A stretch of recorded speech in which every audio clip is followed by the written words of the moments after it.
So I'm Trevor Cox, and I'm Director of the CDT and Sustainable Sound Futures. I can see a few of my colleagues from the other institutions. Maybe we can introduce yourself. John, would you like to introduce yourself? Hi, so I'm John Barker from University of Sheffield in the Department of Computer Science. Kirill? I'm Kirill Horoshenko, Professor of Acoustics, School of Mechanical, Airspace and Civil Engineering, University of Sheffield. Stefan? Hello, I'm Stefan Bleek from the Institute of Sound and Vibration Research in Southampton. And I can't see anyone else's camera on, so I assume there's none of the rest of the team are here. But we're a team of 10 people who are running the CDT, but not all of them could kind of make it today. So what we're going to do, the agenda for today is to give you an overview of what the CDT is, what a Centre for Doctoral Training is, and what makes those sort of PhDs different from maybe a standard PhD. I want to also give you an overview of the application process. Really important is I want to answer the questions that you have. So as we're going through, if you see, have things or burning questions, open the chat up, type them in. You might get an immediate answer from one of the team who are here, or we'll pick them up at the end. And hopefully we can answer the questions you have about the CDT. So that's the plan of attack. We also have my colleague, Dr. Lucy Barton, who I'll introduce later on, who's a fairly recent PhD, to talk a bit about her experiences studying for a PhD as well. So what is a CDT, or a Centre for Doctoral Training? So particularly for R1, we're going to be training 70 PhD students over 5 cohorts. The first cohort is autumn 2025, and we have this remit to reduce the harms caused by noise and poor acoustics, and to try and forge a better, more positive sounding future. Now, this was funded by our funder, EPSRC, under addressing a user need, which means the focus of our projects is towards ones which help industry, help the public, and help the third sector, charities or the public sector. So we've got those sort of kind of needs that we need to address. We've got 4 universities, as I've mentioned already: Salford, Southampton. I don't think I mentioned Bristol, so I'll mention Bristol now, and Sheffield. And we have over 50 project partners. Now, one of the crucial things about a CDT is we have what the EPSRC would talk about, the cohort effect. That's a lot of PhDs in one area, and that is deliberate because it gives critical mass and peer-to-peer support. So to pick up on a question that someone asked me in the pre-questioning, can this be a totally distance learning PhD? The answer is no. You can't be totally distance learning, because we need to bring the cohort together to learn from each other and to achieve the critical mass that we're trying to achieve. So you would have to attend cohort training events. I would acknowledge here that many students, PhD students, do study hybrid. Many staff work hybrid, some working at home, some working face-to-face. But some face-to-face is so important for developing our peer-to-peer support that, yes, we will require you to be at the universities, and we'll require you to be attending cohort days, even if you do some working from home as well. If my answers aren't clear, by the way, feel free to pick it up as well. So we said there's 50 project partners. There's a list of them at the moment. I'm not going to go through them all, but they're really diverse. I mean, there's sectors, all the way from rail, aerospace, automotive, through to buildings, architecture, environmental consultancy, and I'm sure there's many others in between I've forgotten. There's things like the public sector and people like DEFRA. There's measurement and prediction software like Siemens. There's lots of different angles on this that we have in our partners. And so one thing you'll gain from coming to the CDT is that relationship to this big body of industry. That's something which makes it different to a standard PhD. So with a CDT comes funding. So here's the actual numbers. These are actually this year's numbers. They will change next year, but we don't have them yet. But there's a stipend, which is £19,000-20,000 it will be. We have a small number of stipends which are enhanced for underrepresented groups. So I'll mention that a bit more later on. We have the home tuition fees are paid for it. There are some international places available. We have a limitation put on by the fund about how many we have those, though, but there are some international fees available. Alongside that, you also have what's called research training support, RTS. You might think of that, you might have heard of that being called bench fees. But that's things like I need to buy a bit of equipment or consumables to run a lab experiment, or I need to go to a conference. How do I afford those? There's about 4,000 a year for each student of that as well. And of course, we have this cohort training, which I'm going to talk about in more detail a bit later on, the summer schools, the residentials and all that. That all involves travel and, turning up to do that. That is all paid for. So you will get all this free central training as well. I would mention at this point that we will allow part-time students. In fact, we already have some coming on as part-time students. So we do have some flexible study modes available. It will depend on the project whether that is achievable or not, but we're always happy to hear from that, and always happy to hear from employers who might want to do a PhD part-time. And as you may already know, there are adverts out on our website with the current projects for next year. It has all the application process. I shall go through that a bit later on. So we have 4 universities involved, and you would be based in one of the 4 universities. So I have Sheffield, Salford, Southampton and Bristol. So you'll have access to the most amazing set of facilities from these 4 institutions and all their different expertise they bring. So for example, that is the boundary layer wind tunnel from Bristol, but I could have put equally interesting pictures from the other institutions involved. Which university you're involved at will depend on what expertise you're trying to buy into, but also where the project is based. So when you look at our project list, they are based in particular institutions, which draws on their industrial partners, but also draws on their particular expertise. So if you take something like Bristol, a lot of the projects are in aeroacoustics because they have this amazing set of wind tunnels, for example, and acoustic wind tunnels that you can work in. Whereas if you were to study in Sheffield, you've got the speech and hearing group that John is based in with that kind of emphasis, or you've got the more mechanical engineering material stuff that Kirill Horoshenchkov is based in. So you get a different flavour depending on which department you're in. Southampton and Salford are big, if I say general acoustic departments. They have lots of different expertise across lots of different areas that we can take questions on, but there's also kind of different expertise depending on which university you're in. So you're based in one institution, but travelling to visit the other institutions for cross cohort activities. We have 4 research themes within the centre, and I shall go through each of those 4 themes at the moment. And these are basically the projects fall within these 4 categories. So one of the things that's really changing at the moment is we have these new sources of sound. So we have the move away from fossil fuels to electric drive chains and maybe hydrogen drive change, and that changes everything from an acoustic point of view, because if you look at the dominant noise sources in the world, they're machinery and they're often fossil fuel based. So our environmental noise, if I walked out my door in Salford, is dominated by the sound of cars. That is going to change. There may not be the only new sources, you can think of others, but these are creating huge challenges for industry and huge challenges for regulators about, well, what should the city sound like? What should my car sound like? And how do I make it so we don't create another noise problem going forward in the future? The other second theme is all about perception. So if you're interested in trying to minimize the harms of noise, we need to think about how do people respond to that.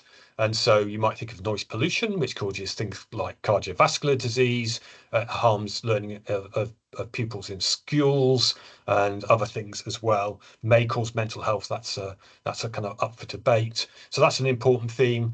But we need to think also, we don't just share the world with we're not the only animals on the world. There's lots of other animals on the world who get harmed by noise. In fact, most species are harmed by noise in some way or the other, I would think, in the world, particularly if you're a marine animal. But marine or terrestrial, you're going to have man-made noise, and that affects things like biodiversity and species diversity, and also, how well they can survive. So it harms wildlife.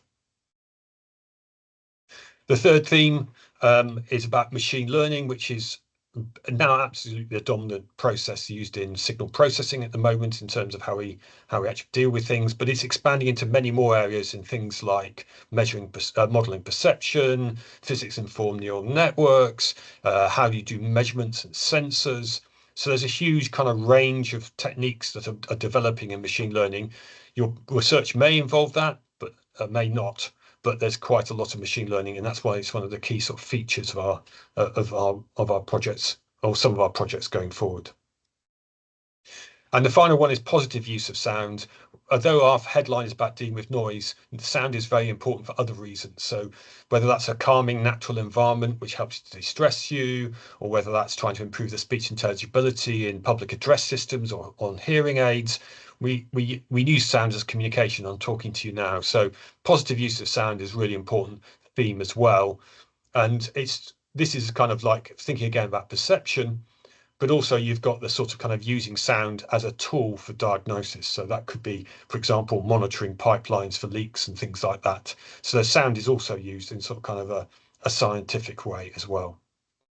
So those are the kind of research themes that we're kind of touching on within the CDT. I want to now give you a sense of what the CDT training is like, because that'll give you a sense of what's different about a CDT compared to a kind of standard PhD. So when we look at the CDT training, there's alongside your research. So you've got this kind of research you're doing, your PhD topic, you write a dissertation up, that's kind of as kind of you would do with a normal PhD, but there's a whole set of cohort training going on. Now, why do we have that? It's to foster collaboration and get a sense of community among the students. And that's done partly because it's important for supporting a PhD that you have that kind of peer-to-peer support, but also that sort of cohort-based working is how engineers work. So it's developing you for your world of work. It's also developing your interdisciplinary knowledge. So even if your project is fairly monodiscipline, you will learn about a lot of other disciplines. And again, that's vital for tackling noise. You can't tackle noise just thinking about one discipline at a time. So an easy example, you can't engineer something without thinking about the psychology of perception. So you've got things that intermingle, and you'll get that across the cohort. You'll also be learning how to make your research impactful, and also, as I said, it's important for your sort of personal development of giving you the sort of key skills or the core skills that will help you to thrive in your world of work. We have a rough plan for having a day of training for 3 days of research is our kind of rough plan. We have a set of learning outcomes, which I don't expect you to read about all of them. I'll pick out a couple for you to look at. And these were developed with industry, looking at what do they want. So some of them are actually, you can see things are able to design, undertake and analyze state acoustic measurements. That might relate directly to your project. But some of them is about sort of how you work with others and how you might be more useful sort of going forward in a career. So proficiency in working with others across discipline boundaries, for example, comes in.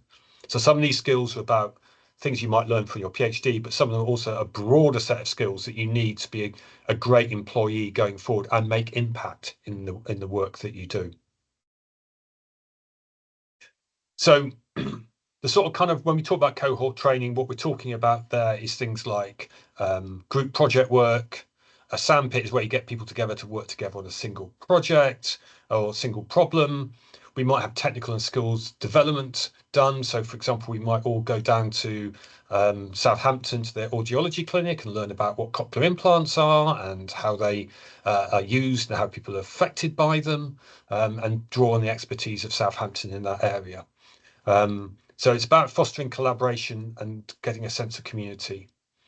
You've got those individual study, which is more about what your research project is. We're also looking at stakeholder placements. So we have that huge list of 50 plus partners. Many of those are offering placements.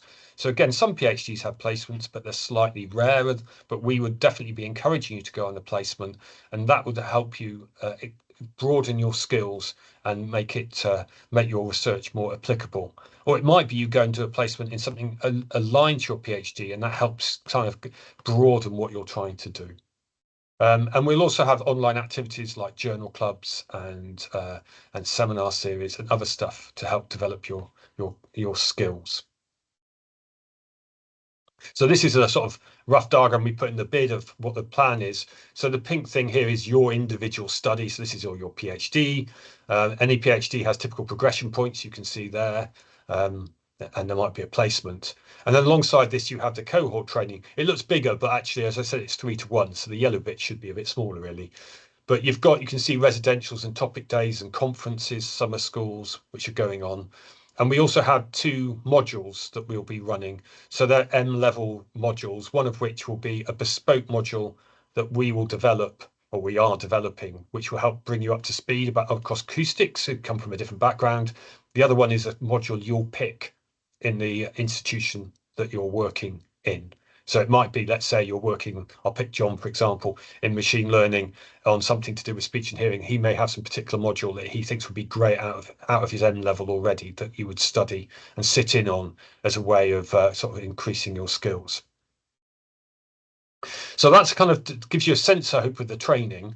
And I wanted to, at this point, to sort of come in and first of all give you a chance to sort of ask some questions, first of all, about what the CDT is like. I'm going to go on and look at application processes and other things in a moment, but I wonder if we had some initial questions about the CDT.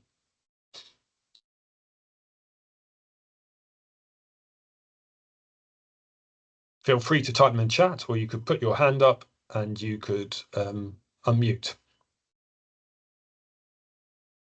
In the project partner list, there is acoustics and noise consultancies. There's an umbrella of several small consultancies. So there is one consultancy called Noise Consultants. I think that's their name, who is a definite project partner. There is other consultancies involved. They may have gone past quickly. Arab Acoustics are involved, Hawley are involved. These are all consultancies for those who don't know. And the Association of Noise Consultants is also evolved, which is the umbrella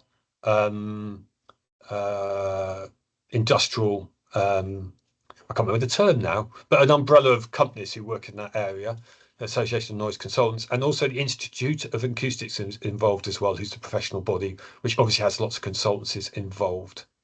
So yeah, there's a mixture of consultancy involvement in this. Thanks for that question. Do we know the project and project supervisor upon starting?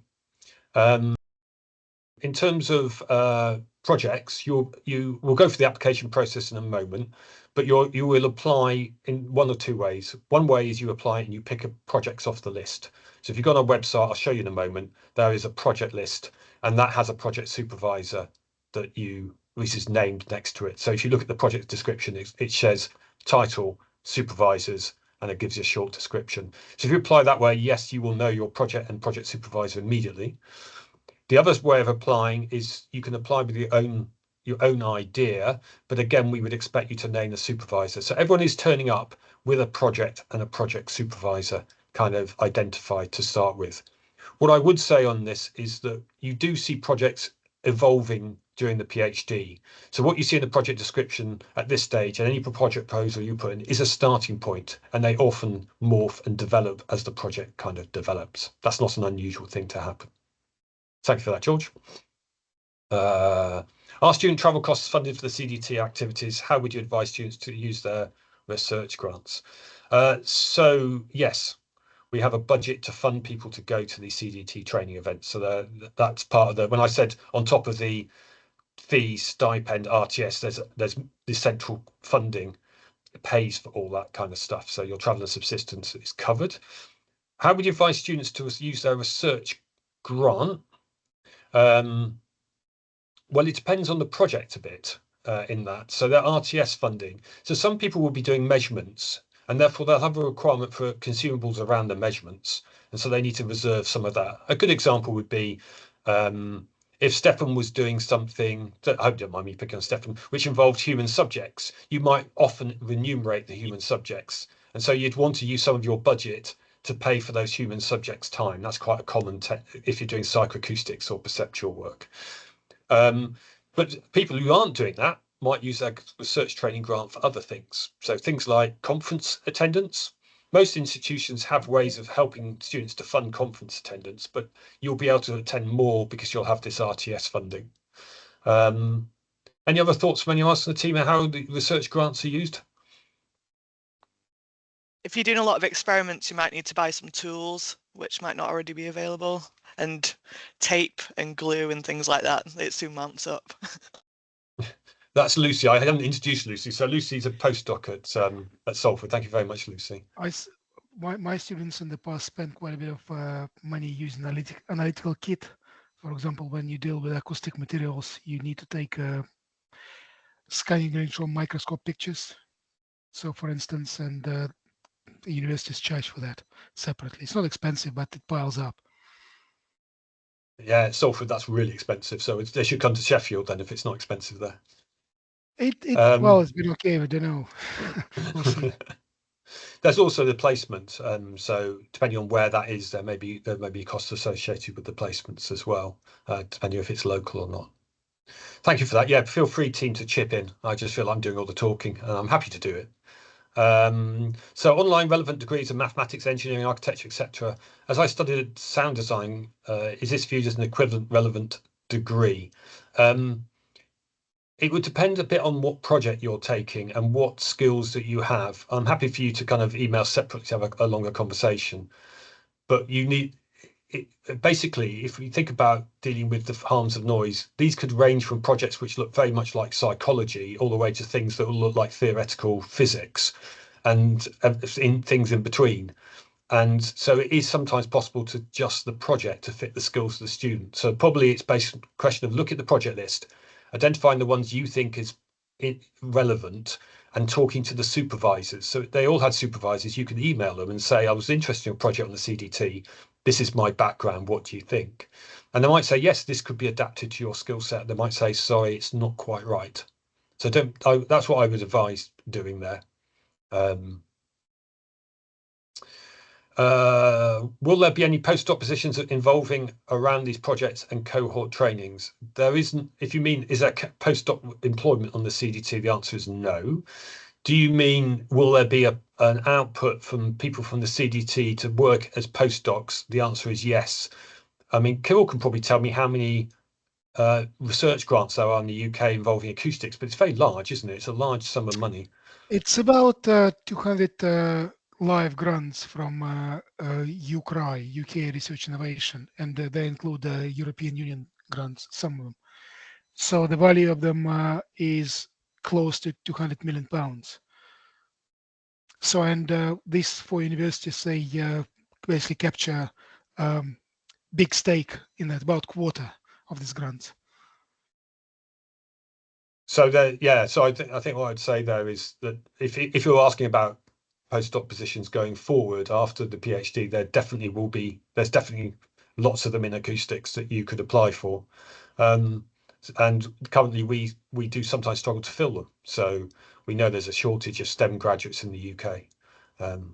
So I hope that's answered the question in both ways you might have been asking them. If I've got it wrong, please put it in the chat. Do you give funds for international students too? Yes, but there's a cap on numbers. So the particular thing is the difference in fee between national fees, home fees, sorry, and international fees. And universities have a certain number of them, but our funder, EPSRC, limits how many we can have per cohort to 30%. So that's the limitation that we're working within. Students who already have got PhD degrees are able to apply for a second PhD? I guess so. I hadn't really had discussed that as a team. So you might need to email me separately. I don't think there's any restriction on that, but I might have to check. I mean, I don't know if John's got an opinion because he's run a CDT. I don't know if there's any funding restriction. So that might be one I have to take away and look at. I don't think there's a funding restriction. We definitely had people who have left PhDs midway and have restarted a new PhD. That's people who've finished a PhD, want to do a second one. Wow, that's quite something. So I'd have to double check the funding model, but I don't think there's a restriction, but I'd have to check. And the last one, and then we'll move to the next thing, but to keep the questions flowing. How about civil engineering? I guess that's a subject. Do you need them? I have masters in structure. Can I help and engage in the project?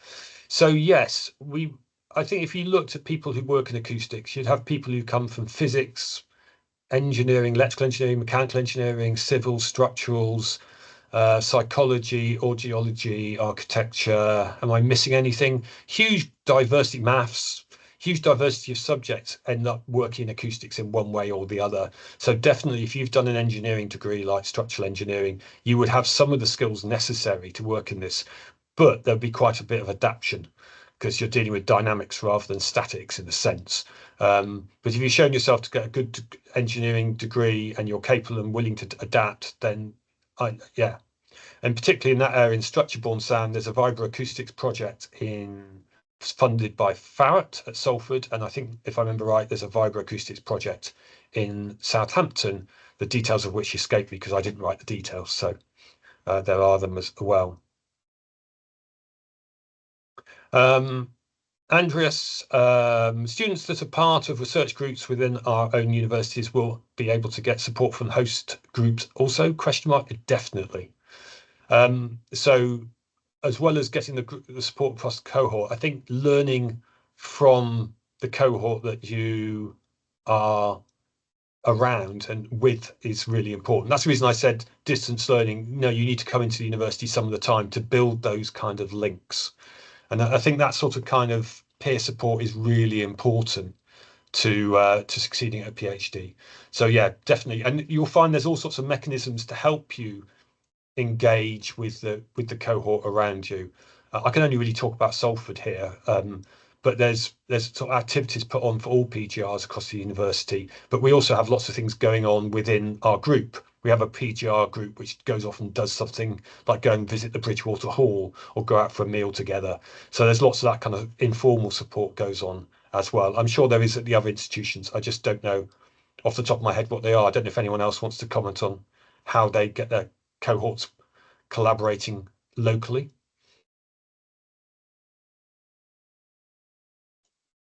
Well, at Sheffield, there is a lot of going on beyond CDT. So they're normally part of mail group from different research groups. So invited to seminars and social events, walks and things like that, which takes you beyond CDT. Yeah, Did that answer the question? Yeah, that was the sort of thing. Yeah.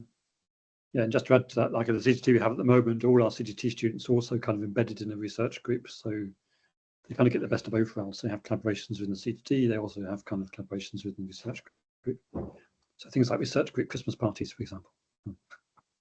Well, we had our research group Christmas meal on Tuesday, was it? I forget. I think Tuesday. Excuse to bring Lucy in. Tuesday, thank you, Lucy. I didn't drink so much, I can't remember what day it was. So it was a couple of days ago. Trevor, is also because we benefit from being close in touch with the acoustics network. Although it's going to finish, but the community is going to continue. So the opportunity to stay in touch wider than just these 4 universities. Yeah, we'll certainly be encouraging CDT students to engage in things like, Kirill just mentioned the UK Acoustics Network, which is going to be morphing soon, but it will still exist. And also early career networks that exist in other places as well, whether that's at EU level or at Institute Acoustics level. I'm going to bring Lucy in, and I'll keep the questions flowing. I will go back and make sure we don't miss them. But Lucy finished how long ago did you finish your PhD, Lucy? I graduated last year. So just a recent PhD, and I thought it'd be nice to have someone on. As you can see, the senior members on the CDT did their PhDs a few years ago now. So I thought it'd be nice to have the viewpoint of someone who's a bit more recent and can remember what it was like from the other side. What was your PhD all about, Lucy? It was about decomposed vibroacoustic frequency response functions, so structure-borne sound, for applying to mechanical noise and making predictions based on different frequencies from transfer functions. And you had an it was industrially based, do I remember correctly?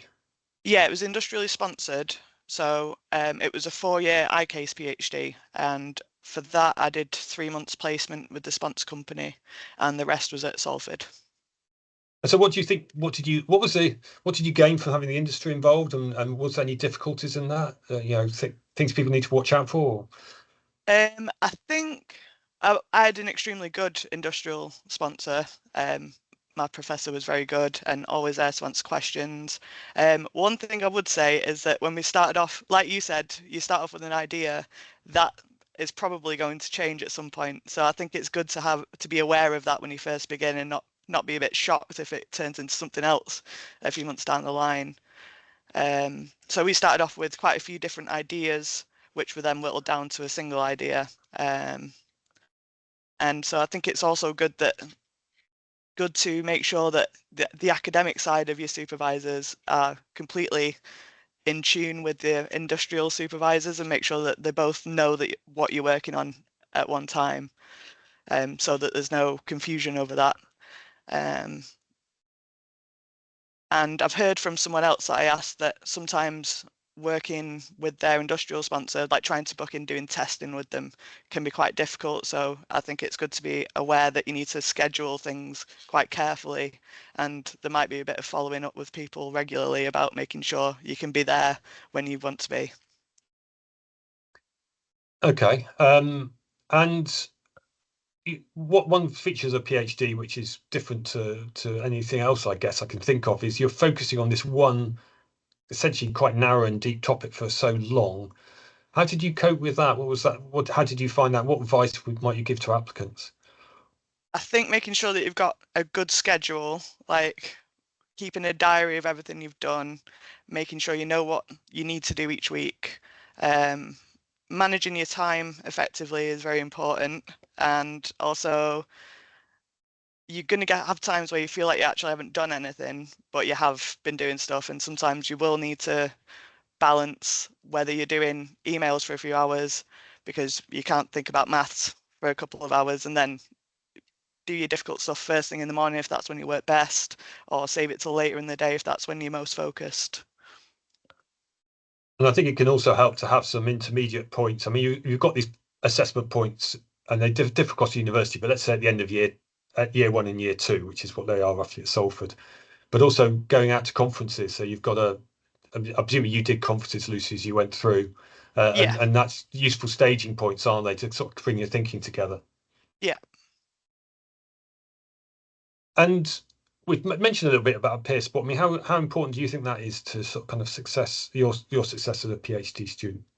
I think it's extremely important. I mean, even if you're not on campus every single day in a week, I think just making sure you're in regular communication with the other PhD students is very important, because it is a very lonely journey at times, and especially, nobody else is doing the same thing as you, but you all have the same sort of problems. I think quite across the board, everyone will have very similar experiences going through it, and you can help each other to prepare for it. And even just having a chat with people who are going through the same thing as you, it sounds like therapy, but it is kind of a bit therapy-ish to have other people that understand exactly what you're talking about. Yeah, and I think one thing from a supervisor's point of view is, okay, we know all the procedures that go on, but we don't have to grapple with the university student systems. And it's actually useful to be able to say to a fellow student, where is this? Because you ask your supervisor and say, well, I think I can find it for you, but I haven't looked at that recently. So it's quite useful to have a pool of sort of practical help as well on that side. Yeah. And I guess there's at least a fair amount of self-motivation then if you're sort of stuck on these sort of, these single topics then. Yeah, very much so. So scheduling yourself, making sure that you know what you've got to do and when you need to do it is very important, and learning what you can do within one day is very important. Like if you've got a deadline at some point, you don't want to leave everything right till the last minute and be completely burnt out by the time you have to hand it in. So figuring out the most productive way for you to work is important, and scheduling your week or month as appropriate is important, I think. And when you get to the later stages of your PhD, even your supervisor probably won't be able to help you that much, because this is your thing that you've advanced to a point that nobody else has done. So understanding that is important. You have to be able to support yourself through that bit quite a lot, I think. Yeah, as a supervisor, you often think this person's got to PhD level when they in meetings are telling you, no, you're wrong, this is what I need to do. And you think, oh, you're right. So yeah, that sort of switch from having early support where the supervisor knows much more usually, to the point where the student is the expert is quite an interesting point from a supervisor's point of view that you see. Yeah. One thing I kind of hear about is PhD suffering with kind of sort of like imposter syndrome. I don't know you well, Lucy, so I don't know what your personal take on this is, but I mean, it is a problem, Yeah. isn't it? It is definitely. I think I read that somewhere between 50 and 85% of PhD students have imposter syndrome, but it's present in pretty much every industry, I think. But that's real. I don't think I've met another PhD student who hasn't had imposter syndrome, at least for a little bit. So you just have to keep reminding yourself. Like one of the good things about keeping a diary is when you think I can't do anything, I've not done any work, I don't know anything. Like being able to look back and go, yes, I do know what I'm doing. I've written it down. This is what I know what I'm doing. And you have to be very resilient, I think, because there will be times where you'll spend hours writing a code and there's like a tiny silly mistake in it, and that can dent your confidence quite a lot, but you do just have to shake it off and keep going. And a sort of kind of a final question. I mean, what did you do alongside your research project that was good and supporting your, your development, but also, enjoyable? So the CDT sounds really good in the fact that it's very cohort orientated. So I think making sure that you're building a good social group amongst your other PhD students is good. And there's a lot of support available, it sounds like, through the CDT, but there's also other things from the uni that are offered, like help with writing retreats, different writing styles, things like that. And also I really struggled with stage fright at the beginning, so doing presentations at conferences. So I did do a couple of workshops for helping you to get over that a bit. And then there's a lot of networking opportunities and conferences, and especially through like UCAN and the IOA. Like I'd really take advantage of those opportunities, especially when there's often a lot of free events that are happening, and it's just a very good opportunity to go and meet other people and see the products of everything and see how your progress is happening and contributing to the rest of the world in acoustics. And I wonder, thank you very much, Lucy, for that. I wondered if, not to ask Lucy a question necessarily, but I wonder if the other CDT management board members are going to say, sounds very formal, but it is, I guess, what you are. Who are experienced supervisors had anything they want to add on this sort of line about what it's like to be a PhD student from their experience, and you think would be worth people knowing as applicants? I haven't pre-warned them about this, so they're all staring at me blankly because I haven't given an advance warning I was going to ask them this. I guess it's a marathon, not a sprint, and you've got to pace yourself over the 3 or 4 years. Many PhD students, go through this kind of period in the second year where trying to keep the motivation in the projects is very important. But through engaging with the community, I think, and this is what great thing about the CDTs is that you've got these cohort around you, so they can kind of help lift you through these difficult periods. I thought the word resilience was very important when you said that, because I think, being resilient is important. Yeah, and knowing that there will be times where it will be difficult, and there is support there to help you get through it. I don't think anyone goes for a PhD sails through it without any problems at some point.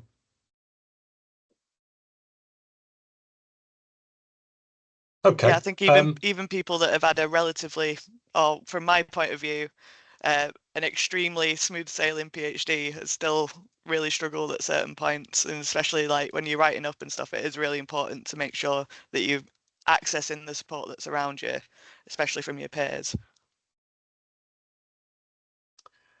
So I'm going to move back to doing some more questions, if that's okay, and then we'll get into the application process. So I've gone back to about 20 minutes ago to pick up ones. I hope I get them all. The cohort training is really attractive with industry-driven projects which have one industry sponsor. Can there still be an openness to collaboration with others in industry? So I think the only thing that has to consider that is things around IP and so there are some industries who will be very protective of IP that is generated and won't want you talking about their important industrial secrets to their sort of competitors. So there has to be some mindfulness over that, which was something you'll have to work on, and it'll be part of discussing how the project will run with your supervision team and your industrial sponsor. but there's plenty of problems in industry which cuts across industry, and industry would love you to work on and doesn't really mind if you talk to others about. I think consultancy actually has some of those as an example. So it depends a bit on the project. I don't know if anyone's got any other experience. I'm looking at John because of the CDT, but you know, people just have to be mindful in case there is some commercially confidential stuff. But otherwise, collaborating with others is fine, isn't it?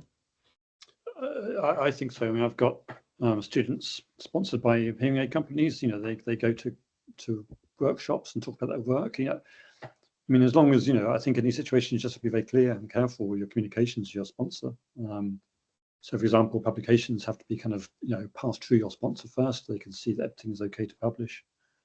But in general, a lot of these sponsors, I think, are themselves working in, you know, collaborating to some degree. So you've I haven't seen any problems with this personally.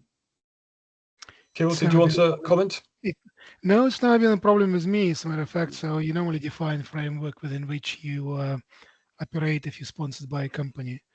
And then they are normally quite flexible. They understand that the bottom line, successful KPI I can see in here. So for you to complete a piece of academic work, which is credible, so and novel. And I think most of the sponsors understand that and allow you to have academic freedom to go around and talk to people.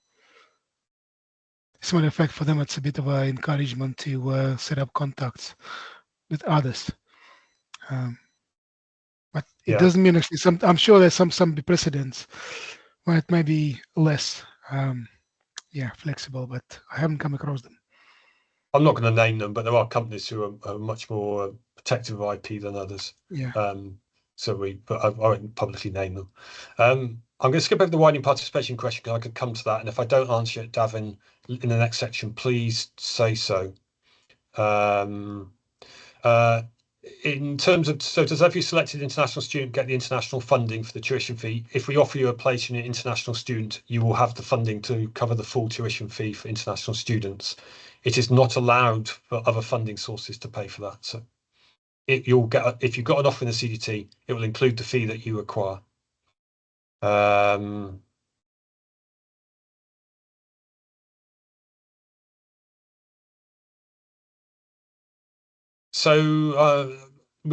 This question about second PhD and postdoc, you'd have to ask us, Hun. But I mean, as John implied, I don't, unless I need to check the funding, I think you can apply for a second PhD, but no, this is a funding mechanism for PhD students. It is not for postdocs. If you want to discuss postdoc positions, drop us an email. I can suggest other places. If you're into ambisonic signal processing, we obviously do it at Salford, but you might also look at Surrey, for example, who aren't in this partnership. And yeah, you'd have to find a postdoc position. And in fact, Southampton, Surrey and Kings have got a big spatial audio project, and I don't know, maybe they have an ambisonic signal processing requirement down there, so you might want to look at that project as well. Can't remember the name of it off the top of my head, I'm afraid.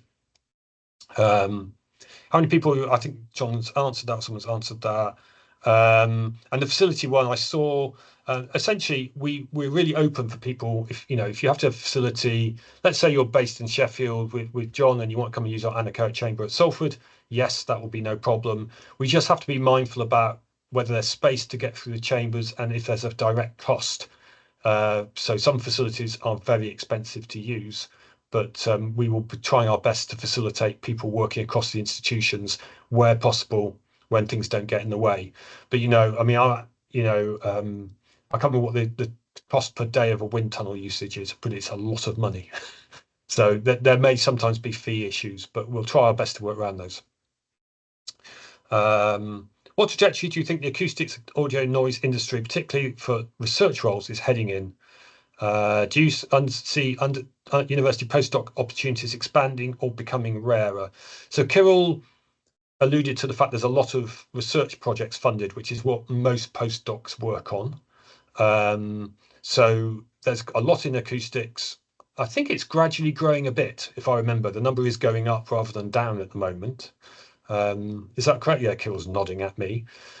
In terms of industry, it is correct. Yeah. In terms of research and development roles in industry, there's a real shortage, which is the reason if you read all the project partner letters, they're all saying we're really struggling to recruit people, hence we want to support the CDT. So there's a shortage of people to work in the industry. Is it a growing number? I don't know, but it's certainly a number. There's not enough graduates going in, which is why we have so many project partners supporting us. I can't imagine knowledge is going to get any less important going forward, as it seems to be a sort of endemic problem to human society. So I don't know about KPIs. KPIs for successful PhD at CDT. We don't really do KPIs for PhDs, do we? But the criteria, key performance indicators, I guess, is what they are. Go on, John. John's unmuted. I feel grateful. I was just going to say the finishing on time is one, isn't it? I mean, I think the CDT wants to make sure that we complete our PhDs and everyone passes out in a timely fashion. I'm not quite sure what other key performance indicators, such as PhD, impact, getting applications. Yeah, so I think in terms of the actual examination of a PhD is sort of kind of slightly vague contribution to knowledge and things like that, which is one of the things you grapple with as a PhD student, is that the hurdle is not as clear as it might seem. It becomes clear as you go through. So have I done enough work? Is it technically hard enough? All this kind of stuff is one of the reasons people have self-doubts as well as they go through PhDs. So make a contribution to knowledge, and John mentioned writing papers based on it. So one way of thinking of a PhD is, can you write a journal paper or 2 or 3 based on it? And if you can get that into a decent journal, that shows you're doing original research with a good contribution to knowledge. So that's one way of thinking of it. I think that the main message here is that the KPIs for our CDT are not different from PhDs of other nature.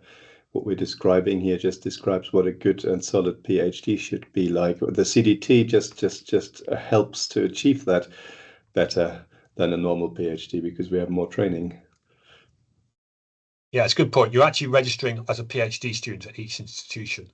Is actually what, so it's the same KPIs. Are there any projects based on bioacoustics and ecoacoustics? There's at least one at Southampton. I think it was an underwater acoustics one. We do that sort of projects at Salford, but I don't think we have one on this year's list. We're currently in negotiation with the company to have one for next year. So look at the Southampton project list for eco and bioacoustics would be my suggestion. So keep the questions going. I'm going to go on to talk about the application process, and then we have more questions. Oh, I had a slide for you, Lucy, and I've forgotten about it. So it's basically a sort of 2-stage process. So first you apply to the CDT itself. So you need to go to the CDT website, soundfutures.salford.ac.uk, and there's all the application forms in there, and those are the ones you fill in and you send to us. The CDT will, in the new year, the deadline is 15th of January, will shortlist, do interviews, and then we'll make offers for funding of PhDs. At that point, you will then put an application into the actual university systems. So if, let's say, you got offered a place at Salford University, you would then fill the forms in for Salford University, who will then formally give you an offer at the University of Salford. And at Salford, we've already had discussions with the team, and it will be fairly sort of procedural process because you've already been for an interview and done application forms. It's more just getting you into the systems. So first of all, you're applying to us, and then you're applying to the universities as a second stage. But the second stage should be fairly formulaic. So you can see sort of kind of a rough timeline of applications. Well, that's not a rough timeline. There's a deadline of the 15th of January for applications. Interviews, we haven't actually scheduled these yet, but they're roughly late January, early February. Making offers in March, and then you have to grapple with the universities in March and April. And of course, if you're overseas, international, then there's other things to have to go through, like visas and ATAS and other stuff as well. We basically have 3 kinds of projects. So as at the start, I said that we are addressing a user need. So we have project number 1, which is ones which are suggested and funded partly or fully by our partners. Although it says industry driven, I should point out there's a DEFRA, which is a government department. So it's not just industry, but it's partner driven projects. Then we have the ones that academics have suggested because they're interested in an area, but it hasn't got project partner funding. And then you can put in your own idea for a project as well. And I'll talk about that in a moment. Now, because of the funding mechanism of EPSRC, who funds this, project type number 1, the ones which are listed and have project partner funding with them, are the ones which are more likely to get funded. We'll be picking the best candidates, but we're also going to be mindful of how of what the partners need as well, because we were funded to address a user need of our partners. And so that's the reason that stipulation comes in. Now, if you want to see what the projects are, if you go to that link, you'll find, scroll down that page, you'll find University of Salford, University of Sheffield, just click on them, you'll find all the project descriptions. One thing I'd say is if you're interested in the project, feel free to contact the supervisor and ask further questions. And so don't feel shy about contacting the supervisors and asking them about if you want to know. I see that someone's just leaving. Yes, we are recording. I will upload the recording to YouTube, might be next week at this stage. And yes, the slides will all be on our website, but I shall sort that probably next week, given I have meetings for the rest of the day to get to. In terms of qualifications, so we had some pre-questions here that I put in the box down below, but basically we need a 2-1 or better. As I kind of indicated earlier on, the degree subject can be quite broad. It has to fit the project. So if you were, say, it came with a, I don't know, environmental science background and applied to a project with heavily theoretical mathematics in it, then you wouldn't be a very good match. But you might have an environmental science background and apply for something in psychoacoustics around, I don't know, not necessarily environmental noise, and you'd have some of the background skills that you need to feed in. So you need to have a PhD which is close-ish to the topic and gives you the right sort of background skills, I would say. If you've got any doubt, you could drop us a message, and I have had some questions. So there's one down there if you want to really see if you've got a good match to the project. But also ask your supervisor. So if you're looking at a project, let's say one of Kirill's projects in Sheffield, thinking, oh, I don't know if I'll fit this very well because I've not done quite the right topic, drop Kirill an email and say, I'm applying for this project, what do you think? And he will give you a definite answer about what's likely. You could have a master's degree otherwise. One of the questions down there, we don't have any flexibility in that because that is set by the universities, that standard of 2-1 or above, or its equivalent. And therefore, we don't have any flexibility in offering below that level. If you're an international student, there's an English language stipulation. It's on our website, but it's also there for the university. It's a fairly standard sort of thing that you'll need as well. What I've learned to this as well is you may get a sense that this CDT is a slightly different beast to a PhD with all this extra training. So we're also looking for not just the potential to do great research, but people who want to contribute to the greater knowledge, contribute greater knowledge to acoustics and work broadly as well. So people who are interested in sound, keen to develop broader skills and keen to collaborate across a diverse community of researchers. If you want to come in, sit in a room and narrowly work on a project on your own and not interact with people, a CDT isn't for you. You need to apply for a PhD where you're just, that's all you have to do. We want people who are collaborators to come along as well. I think I might have answered the questions. One of the things someone was asking me, particularly in there, about is this particular degree from this particular university. There are equivalents.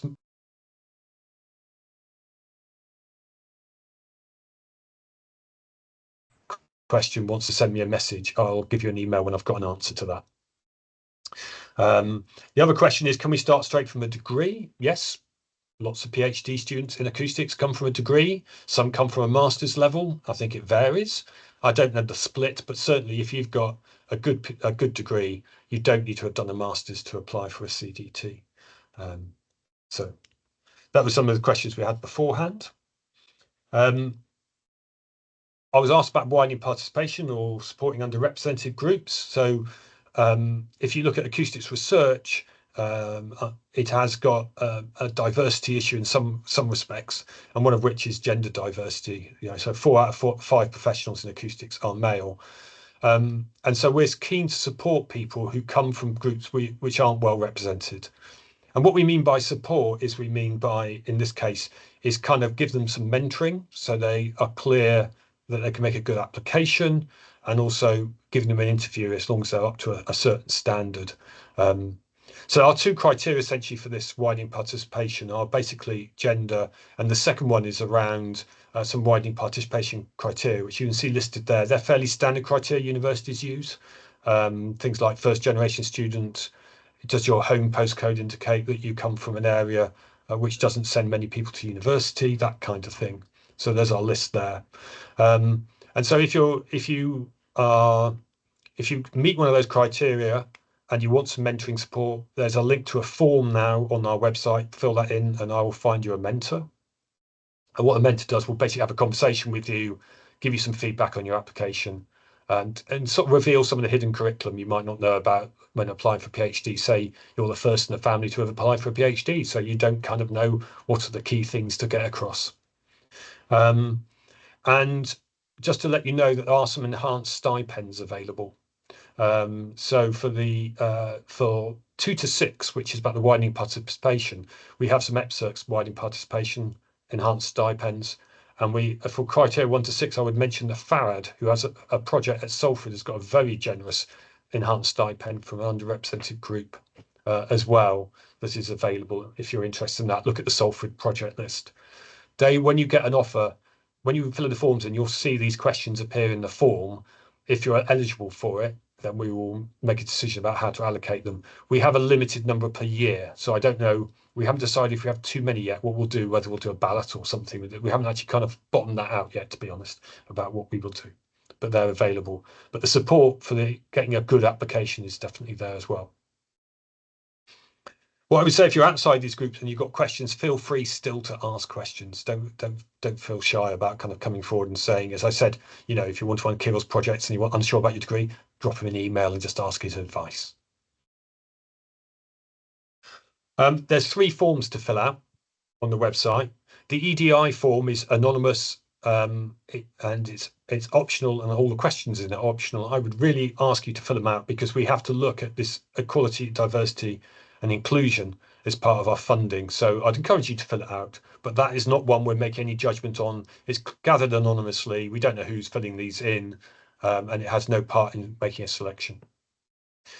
The other 2, which I'll talk more about, you have a personal details form, which has obvious things like contact details and things like the widening participation criteria and other stuff in it. That is not part of the application process in terms of making decisions, but we need that information to be able to work with you and liaise with you and contact you. So it's compulsory, you must do that form.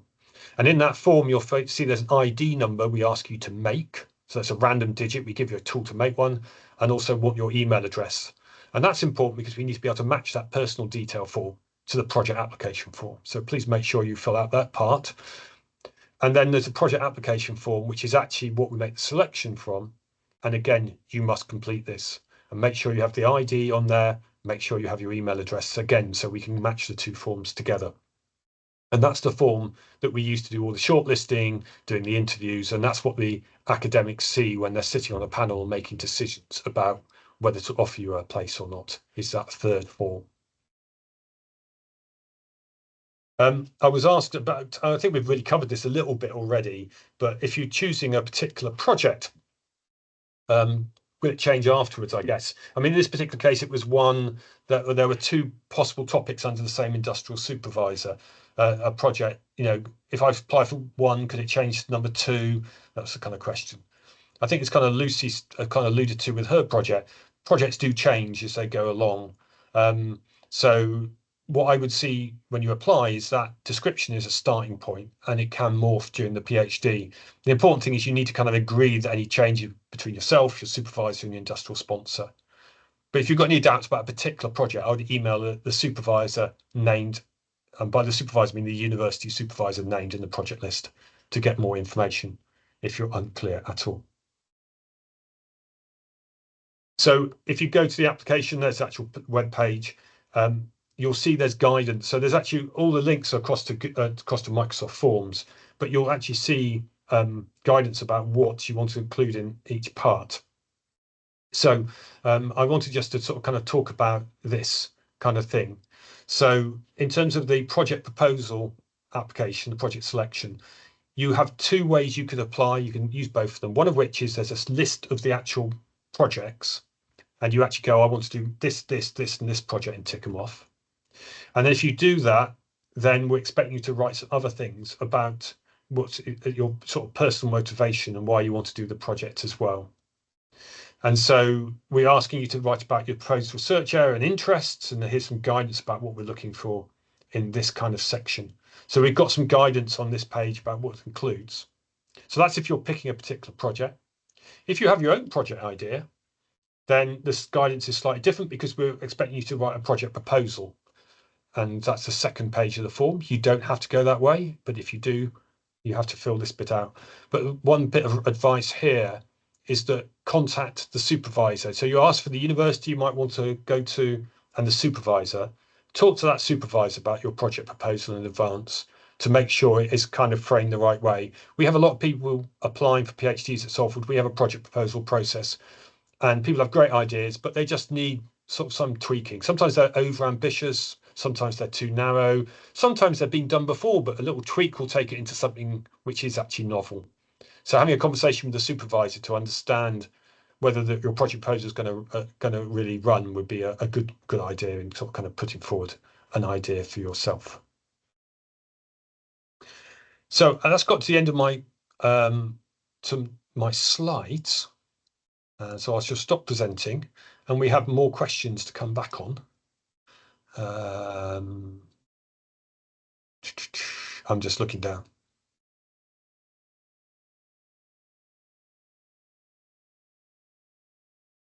Right. So general skills. Can you put this is the learning outcomes, I guess. Can you provide more specific about the specific knowledge or software required for the projects? Are there any specialized skills or technical qualifications such as expertise in wind turbine simulation for the wind turbine project that would benefit these projects?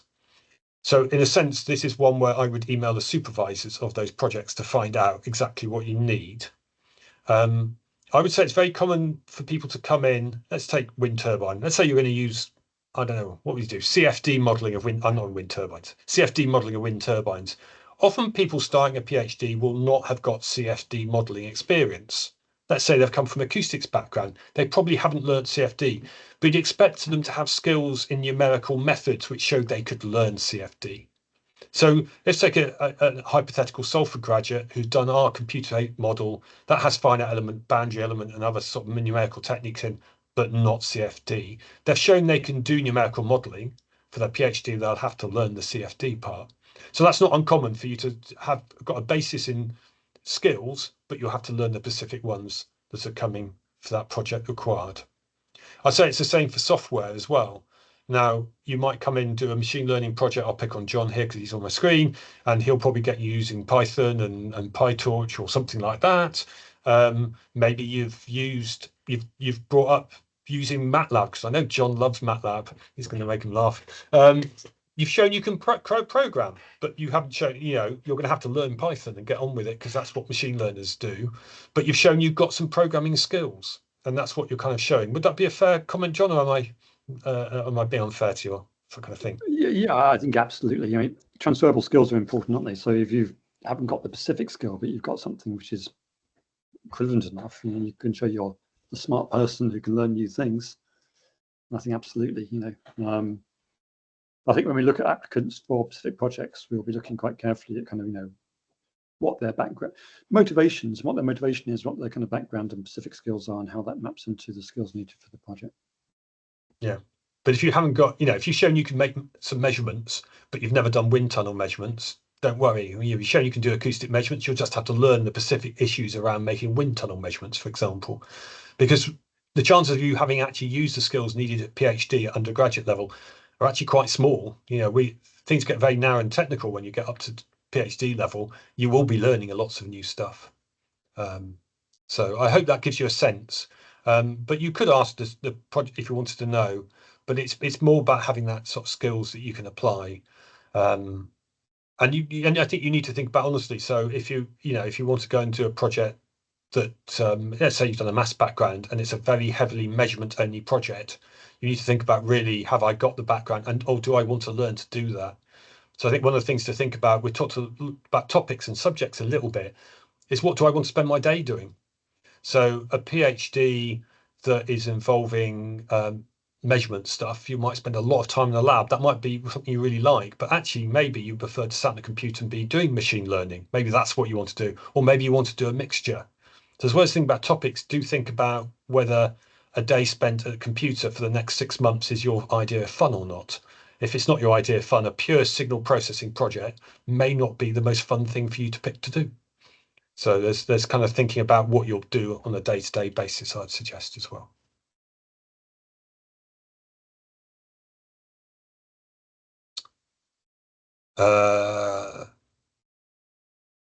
We've got a question about references. So on the personal details form, you're asked for references. We actually, to be honest, we haven't set the systems up for dealing with references. Let's be honest, we're new CDT, so we're doing the recruitment for the first time, but we will be contacting the people who give providing references straight after the deadline for their references. So if we don't get them, I guess we might chase you to try and chase them, but we'll be doing that and putting a system together for them to upload references. So don't know yet is the honest answer, but we're working on that system. Right, we seem to have got to the end of the chat questions. Are there more questions?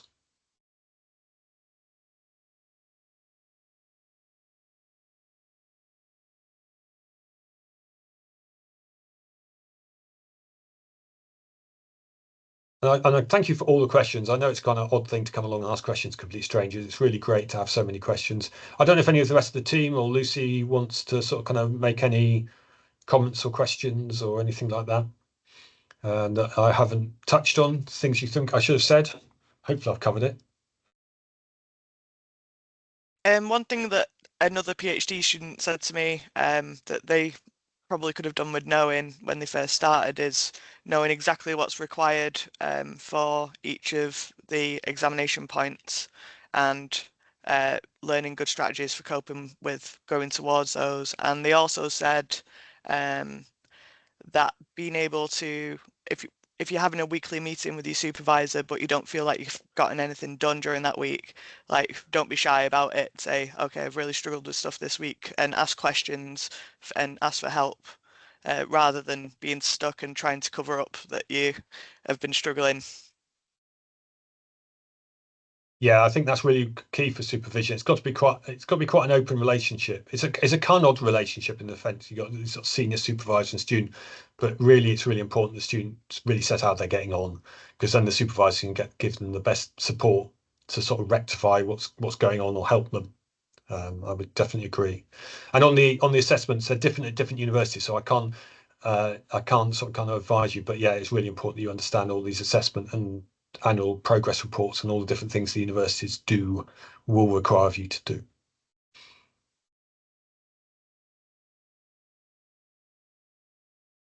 So if there's no more questions, I'll call a halt. I mean, if you get questions afterwards you think of, on the website you'll find contact details. You can drop us an email. I will be putting the talk up and I'll probably make this into an FAQ of the 1,000,001 questions we made. Good luck with writing your applications. And if you need anything, get in touch.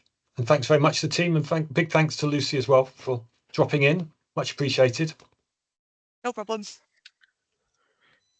Okay, good to see good number of people turned up. Thank you.